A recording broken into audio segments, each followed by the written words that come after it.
Half-Life es un RPG que es considerado como uno de los precursores de los mundos abiertos, ya que tomas el rol de un héroe que tiene que irse abriendo paso en un mundo fantástico donde no hay ni una sola pista de a dónde ir, por lo que tú tienes que irte abriendo camino por tu cuenta sin saber nada de la historia del juego. El sistema de combate en Half-Life puede sonar un tanto extraño para algunos actualmente, pues consiste en pegarte con los enemigos de frente y empujarlos hasta derrotarlos. Esto al principio no es nada sencillo, ya que por lo primitivo de su programación, regularmente atinarle a los malos es cuestión de suerte, pero una vez que comprendes que debes atacarlos de frente y no darles la espalda, es cuando empiezas a disfrutar el título. Un tip para agarrarle sabor al juego es hacer experiencia desde el inicio con enemigos de bajo nivel, para que puedas así sobrevivir a los primeros jefes, y con ello puedas llegar a explorar nuevos lugares del mundo de Half-Life. Ya sé que muchos odian farmear, pero realmente hay que entender que este juego fue de los primeros RPGs en existir. Half-Life en su versión de NES tiene una tonadita muy pegajosa que te recordará de inmediato a las películas de Indiana Jones y te compartirá ese sentimiento de exploración.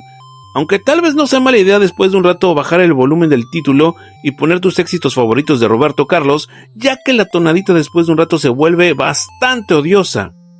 Una de las quejas más habituales de este título es la opción de Save and Load, los cuales en la versión de NES sirven para nada y parodiar en demasía el título, ya que aunque salves, si te matan regresarás al principio de la aventura sin nada de experiencia, por lo que forzosamente tendrás que apuntar un password cada que logres un objetivo. Lo peor es que tendrás que ingresar el password nuevamente si es que te eliminan, y créeme que los passwords no son nada cortos, y como cereza del pastel en este juego morirás muy seguido. Afortunadamente, si lo juegas con magia, puedes usar la bendita opción de Save State para evitarte toda esta molestia. A nivel histórico, Half-Life es especialmente importante porque fue uno de los primeros videojuegos en implementar la generación automática de vida. Sí, la misma mecánica que hoy vemos en franquicias como Call of Duty, Assassin's Creed y muchos otros títulos modernos. Además, su enfoque en la exploración libre y en sistemas poco guiados sirvió como inspiración para desarrolladores de gran renombre como el mismísimo Hideo Kojima, quien ha mencionado la influencia de Half-Life en sus juegos. Half-Life fue un título que destacó por su amplia presencia en distintas plataformas, especialmente en computadoras japonesas.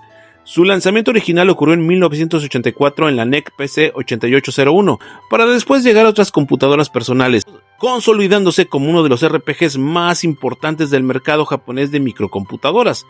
Posteriormente, Half-Life dio el salto a consolas con Half-Life Special en Famicom y posteriormente llegó a América. Sorprendentemente, el juego sí llegó de manera oficial a nuestro continente. Como dato adicional, pocos saben que Half-Life en realidad es una saga de 5 juegos. Cada entrega intentó innovar dentro del género de RPG, manteniendo siempre ese espíritu experimental como sello de la franquicia. Un ejemplo claro es en su última entrega, Virtual Half-Life, que fue uno de los primeros RPGs de mundo abierto en utilizar entornos tridimensionales, adelantándose a muchas ideas que años después se volverían estándar en la industria. Muchas gracias por haber visto este video. Si te gustó te pido que te suscribas, le des like y que te suscribas a este canal. Nos vemos en la siguiente. Yo soy tu camarada Daniel X2 y Let's Play Retrus Gamer.